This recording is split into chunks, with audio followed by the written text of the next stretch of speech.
함께 사도신경으로 우리의 신앙을 고백하겠습니다. 나는 전능하신 아버지 하나님 천지의 창조주를 믿습니다. 나는 그의 유일하신 아들 우리 주 예수 그리스도를 믿습니다. 그는 성령으로 잉태되어 동정녀 마리아에게서 나시고 본디오 빌라도에게 고난을 받아 십자가에 못 박혀 죽으시고 장사된 지 사흘 만에 죽은 자 가운데서 다시 살아나셨으며 하늘에 오르시어 전능하신 아버지 하나님 우편에 앉아 계시다가 거기로부터 살아있는 자와 죽은 자를 심판하러 오십니다. 나는 성령을 믿으며 거룩한 공교회와 성도의 교제와 죄를 용서받는 것과 몸의 부활과 영생을 믿습니다. 아멘. 다 함께 찬송가 263장으로 주님을 찬양하겠습니다.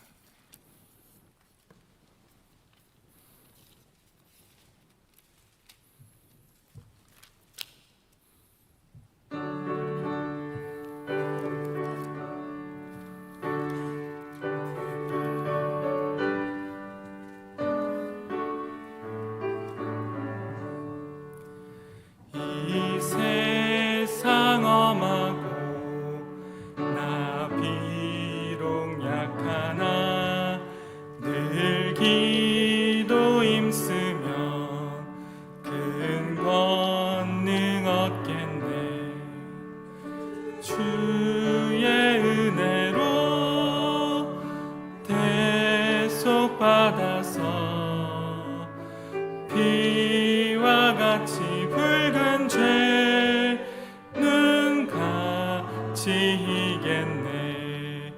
주님의 권능을 한없이 크오니 돌 같은 내 마음 곧 녹여주소서. 주의 은혜로 대속받아서 비와 같이 붉은 죄는 같이 이겠네. 내 마음이 약하여 늘 넘어지오니 주 예수 힘주사 굳세게 하소서. 주의 은혜로 대속받아서 비와 같이 붉은 죄는 같이 이겠네. 죄사함 받은 후 새 사람 되어서 주 앞에 서는 날 늘 찬송하겠네. 주의 은혜로 대속받아서 비와 같이 붉은 죄는 같이 이겠네. 아멘.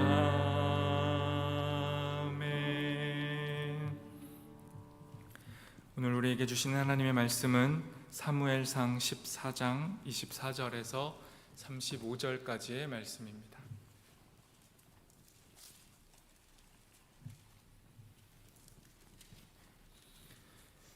구약성경 사무엘상 14장 24절에서 35절까지의 말씀, 구약 429쪽에 있습니다.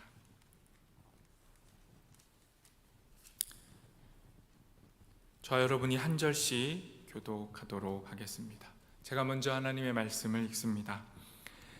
이날에 이스라엘 백성들이 피곤하였으니 이는 사울이 백성에게 맹세시켜 경계하여 이르기를 저녁 곧 내가 내 원수에게 보복하는 때까지 아무 음식물이든지 먹는 사람은 저주를 받을지어다 하였음이라. 그러므로 모든 백성이 음식물을 맛보지 못하고 백성이 숲으로 들어갈 때에 꿀이 흐르는 것을 보고도 그들이 맹세를 두려워하여 손을 그 입에 대는 자가 없었으나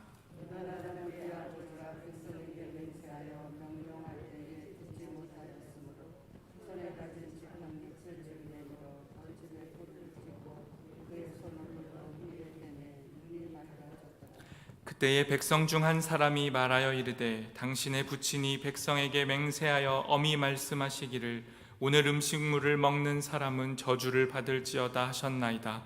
그러므로 백성이 피곤하였나이다 하니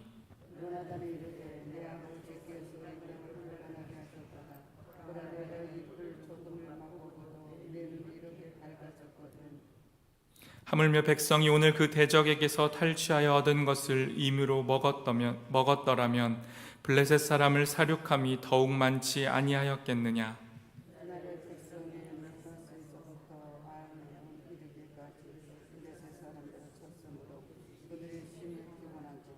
백성이 이에 탈취한 물건에 달려가서 양과 소와 송아지들을 끌어다가 그것을 땅에서 잡아 핏째 먹었더니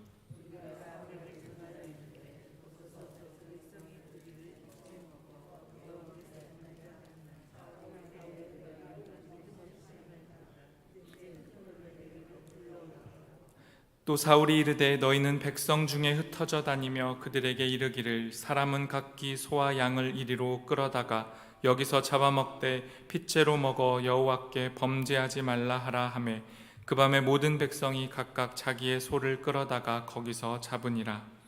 사울이 여호와를 위하여 제단을 쌓았으니 이는 그가 여호와를 위하여 처음 쌓은 제단이었더라. 아멘. 이 시간에 바다 찬양대가 하나님께 찬양 드리겠습니다.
예배다 찬양대의 찬양을 통해 하나님께서 오늘 이 새벽에 우리의 눈과 마음을 열어주시기를 기원합니다.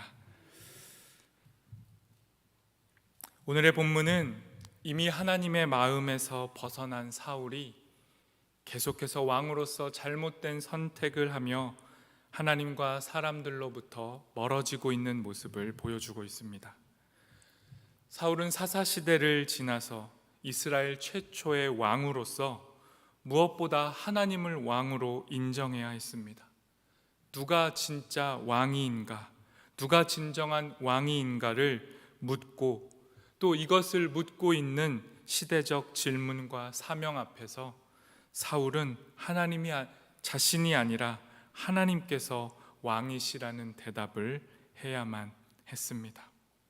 하지만 사울은 그 대답에 신실하지 못했고 자신의 지혜와 능력으로 왕의 사명을 감당하려 했고 그로 인해서 그 교만과 어리석음으로 인해 스스로 무너져 내리고 있었습니다. 사울뿐만 아니라 오늘을 살아가는 우리 모두에게도 동일한 질문이 여전히 던져지고 있습니다. 누가 우리 삶의 진정한 왕인가? 누가 우리 인생의 진정한 주인인가? 나 자신인가? 아니면 하나님이신가? 우리는 이 질문 앞에서 늘 신실하게 응답하며 믿음의 길을 걸어가야 합니다. 그렇지 않으면 오늘의 본문이 우리에게 보여주듯이 우리는 신앙의 이름으로 도리어 하나님과 더욱 멀어지고 주위 사람들까지 곤곡해 하는 불행한 삶을 살아갈 수밖에 없기 때문입니다. 먼저 24절의 말씀으로 살펴보겠습니다. 제가 읽겠습니다. 이날에 이스라엘 백성들이 피곤하였으니 이는 사울이 백성에게 맹세시켜 경계하여 이르기를 저녁 곧 내가 내 원수에게 보복하는 때까지 아무 음식물이든지 먹는 사람은 저주를 받을지어다 하였음이라. 그러므로 모든 백성이 음식을 맛보지 못하고 블레셋과 계속해서 전투 중인 상황에서 사울은 왕으로서 잘못된 판단을 내립니다. 도망치는 블레셋 사람들을 추격하며 전쟁을 이어가던 이스라엘 군은 너무도 지쳐 있었습니다.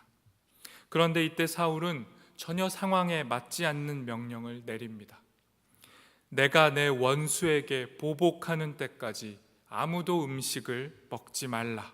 먹으면 저주를 받을 것이다. 심지어 이 명령을 군인들에게 맹세시켰습니다. 그래서 군인들은 아무것도 먹지 못한 채 더욱 지쳐가고 있었습니다. 전쟁에서 승리하기 위해서 하나님의 도우심을 구하며 금식까지 각오하면서 진지하게 전쟁에 임하는 것 자체는 잘못된 선택이 아닙니다. 하지만 아무리 신앙적인 행동도 그 행동 자체보다 마음의 중심이 우선됩니다. 행위의 동기가 더욱 중요한 것입니다. 그런데 사울의 마음 안에는 하나님보다 자기 자신이 앞서 있었습니다. 말로는 내가 내 원수에게 보복하는 때까지라고 했지만 이 말에 담겨 있는 진실은 내가 내 자신을 위해 원수에게 보복하는 때까지라는 의미가 숨어 있습니다. 금식을 통해서 하나님의 도우심을 구하며 이 전쟁이 하나님의 손에 붙들려 있고 하나님께서 도우셔야만 승리가 가능합니다 라고 고백한 것이 아니라 사울은 자기 자신의 이름을 위해서 자기의 실추된 명예를 회복하고 싶어서 자기를 하나님께로부터 멀어지게 만든 블레셋이 그저 미워서 지금 무리해서 군인들에게 금식을 요구한 것입니다. 25절과 26절도 제가 읽겠습니다. 그들이 다 숲풀에 들어간즉 땅에 꿀이 있더라. 백성이 숲풀로 들어갈 때에 꿀이 흐르는 것을 보고도 그들이 맹세를 두려워하여 손을 그 입에 대는 자가 없었으나 사울의 금식 명령으로 인해 줄여있던 군인들은 꿀을 발견합니다.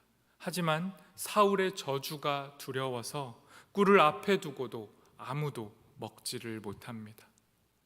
이때 사울의 명령을 듣지 못했던 사울의 아들 요나단이 유일하게 이 꿀을 먹게 됩니다. 27절입니다.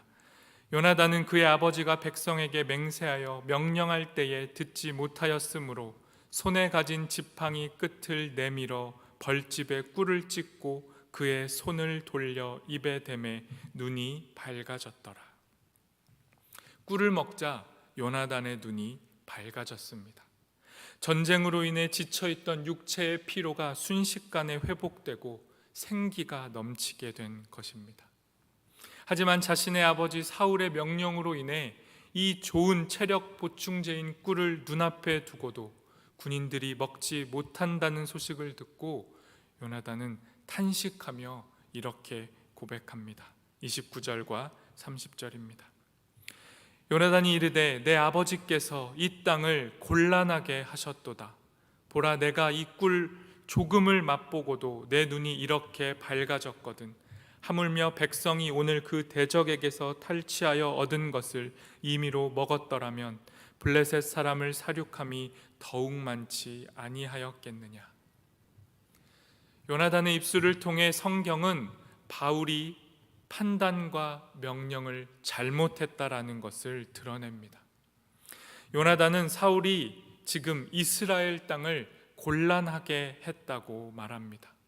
이 곤란하게 했다라는 표현은 여호수아 7장에서 아간이 전리품을 훔쳐 이스라엘 전체를 곤경에 빠뜨렸을 때, 그리고 엘리야가 아합을 향해 당신이야말로 이스라엘을 괴롭게 하는 자다라고 비난할 때 사용했던 단어입니다. 구약에서 매우 불온한 단어에 속합니다. 이스라엘을 평온케 해야 할, 평안하게 해야 할 의무를 가지고 있는 왕이 도리어 지금 이스라엘 백성 전체를 곤란에 빠지게 만드는 것입니다. 용기를 내고 인내를 가지고 신앙을 가지고 선한 판단력과 옳은 판단력으로 모든 것을 통해 백성을 이끌어야 했던 왕 사울은 이 모든 왕의 덕목에서 실패하고 맙니다. 성경은 사울을 무기력한 왕으로 그리고 있습니다. 그리고 사울로 인해 군인들은 허기짐을 넘어 이제 범죄함에 이르게 됩니다. 31절과 32절입니다. 그날의 백성이 믹마스에서부터 아얄론에 이르기까지 블레셋 사람들을 쳤으므로 그들이 심히 피곤한지라. 백성이 이에 탈취한 물건에 달려가서 양과 소와 송아지들을 끌어다가 그것을 땅에서 잡아 피채 먹었더니. 전쟁을 치르고 너무도 배가 고팠던 군인들은 노획물 중에서 동물들을 피채 먹고 맙니다. 본래는 바위 위에다가 두고 그 피가 다 빠진 후에 먹어야 하는 것이 마땅했는데 워낙 배가 고프고 급했기 때문에 그냥 땅에서 잡아서 피가 채 다 빠지지 않은 상태에서 고기를 먹었던 것입니다. 이것은 율법이 금지한 것을 어긴 범죄 행위였습니다. 사울이 명령한 종교적인 금식이 더 심각한 율법을 어기는 죄를 만들어낸 겁니다. 이처럼 지나친 희생과 헌신의 요구는 개인과 공동체를 파괴하고 맙니다. 아무리 좋은 신앙의 이름을 갖다 붙여도 그것이 때에 맞지 않고 하나님의 뜻에 맞지 않고 도리어 하나님의 뜻에서 어긋난 나의 욕심에서 비롯된 것이라면 그것은 나 자신을 그리고 공동체 전체를 철저하게 파괴하고 마는 것입니다. 35절 말씀도 제가 읽겠습니다. 사울이 여호와를 위하여 제단을 쌓았으니 이는 그가 여호와를 위하여 처음 쌓은 제단이었더라. 일이 이렇게 되자 사울은 어떻게 해서든지 이 일을 무마시키고 싶었습니다. 그래서 사울은 하나님의 용서를 구할 목적으로 제단을 세웁니다. 하지만 이미 때가 늦었습니다. 성경 전체 오늘의 본문은 사울이 세운 제단에 대해서도 부정적입니다. 보통 제단을 세웠다라는 것은 그 제단의 위치를 드러내므로 그 중요성을 표현하는 것이 마땅한데 오늘의 본문은 사울이 제단을 세웠다라고만 하고 어디에 세웠는지 말하지 않습니다. 이 말의 뜻은 이 제단이 완성되지 못했을 수 있다라는 분위기를 풍기는 것입니다. 사울은 처음부터 어긋났고 그 여정에서도 어긋났고 마침내 그 결과에서도 하나님으로부터 멀어지고 말았던 것입니다. 오늘의 본문은 우리에게 이렇게 말씀합니다. 우리의 신앙의 행위와 동기를 살피라 라고 말씀합니다. 그 어떤 좋은 신앙의 동기, 그 좋은 신앙의 행위도 이름을 붙여서 행동할지라도 그 행동을 하는 우리의 본심, 우리의 속마음, 우리의 동기가 중요하다 말씀합니다. 그것은 결코 숨길 수 없습니다. 사람들의 눈은 속일 수 있을지 몰라도 하나님까지 속일 수는 없습니다. 정말 하나님을 위하고 사람들을 위한 선한 행위인지 아니면 나 자신의 명예와 인정을 채우기 위한 그릇되고 과장된 노력인 것인지를 우리는 분간하고 행동해야 합니다. 우리는 언제든 우리 자신을 위한 선택의 함정에 빠질 수밖에 없습니다. 처음에는 나 스스로도 속아서 나의 행동이 신앙적이라고 여길 수도 있습니다. 하지만 그것이 그 속마음이 하나님을 벗어나 있다면 우리는 하나님의 도우심을 구해야 합니다. 우리의 수고와 노력이 하나님의 영광을 드러내는 것이 아니라 하나님 앞에 겸손함으로 하나님의 뜻을 구하는 태도, 마음의 중심이 하나님께 영광이 된다라는 사실을 기억해야 합니다. 또한 신앙인으로서 우리의 선택과 판단과 결정이 나 자신뿐만 아니라 공동체 전체를 곤란에 빠뜨릴 수 있음도 기억해야 합니다. 하나님을 믿는 신앙의 힘은 우리의 생각보다 크고 또한 커다란 책임이 뒤따릅니다. 우리의 경솔한 행동이 사람들을 위험에 빠뜨릴 수 있고 나아가서 하나님으로부터 더욱 멀어지게 할 수도 있습니다.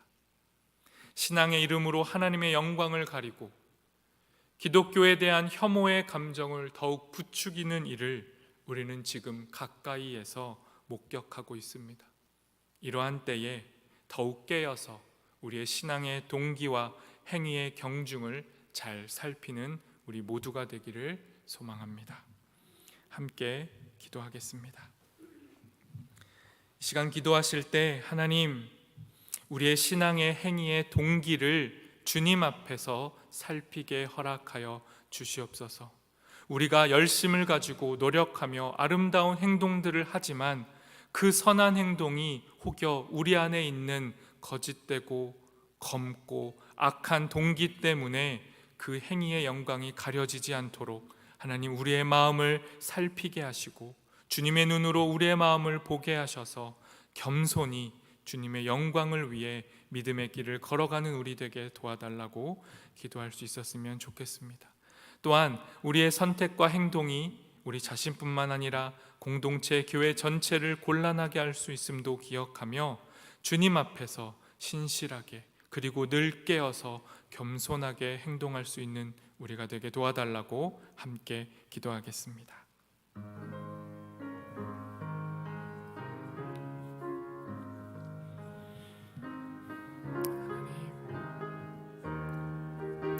자신을 신뢰하지 않게 도와주십시오. 하나님, 우리는 어느새 나 자신까지도 속이고 이웃을 속이고 하나님도 속일 수 있다는 착각에 빠져 살 때가 너무도 많습니다. 하나님, 우리의 행동과 결정에 동기를 살펴보게 도와주십시오. 우리가 무엇을 위해 누구를 위해 행동하고 있는지 신중하게 살펴보게 도와주십시오. 성령 하나님, 우리의 눈이 되어주셔서 우리의 마음을 살펴주십시오. 그리고 주께서 우리를 붙잡고 도와주셔서 우리가 우리의 이름을 위해 명예를 위해 살지 않고 주님의 이름과 주의 영광을 위해 살아가도록 우리 자신을 우리의 영혼을 붙잡아 주시고 진실로 주의 길로 걸어가는 우리 되도록 인도하여 주시옵소서. 우리 연약함을 채워주시고 나 자신뿐만 아니라 우리 교회를 지켜 주시옵소서.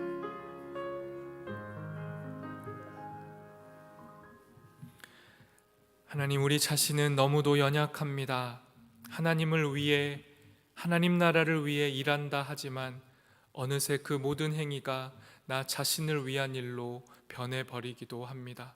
하나님, 이런 연약한 우리를 긍휼히 여겨주시고 성령께서 우리의 눈이 되어주셔서 우리의 마음의 동기를 살피게 허락하여 주시옵소서. 진실로 주님을 위해 또 이웃을 위해 행동하는 우리가 될 수 있도록 인도하여 주시옵소서. 겸손하게, 그리고 또 주님을 향한 그 마음을 포기하지 않고 끝까지 신실하게 이 믿음의 길을 걸어가는 우리 모든 성도들 될 수 있도록 주님께서 우리의 마음을 지켜 주시옵소서. 예수님의 이름으로 기도합니다. 아멘. 하늘에 계신 우리 아버지, 아버지의 이름을 거룩하게 하시며 아버지의 나라가 오게 하시며 아버지의 뜻이 하늘에서와 같이 땅에서도 이루어지게 하소서. 오늘 우리에게 일용할 양식을 주시고 우리가 우리에게 잘못한 사람을 용서하여 준 것 같이 우리 죄를 용서하여 주시고 우리를 시험에 빠지지 않게 하시고 악에서 구하소서. 나라와 권능과 영광이 영원히 아버지의 것입니다. 아멘.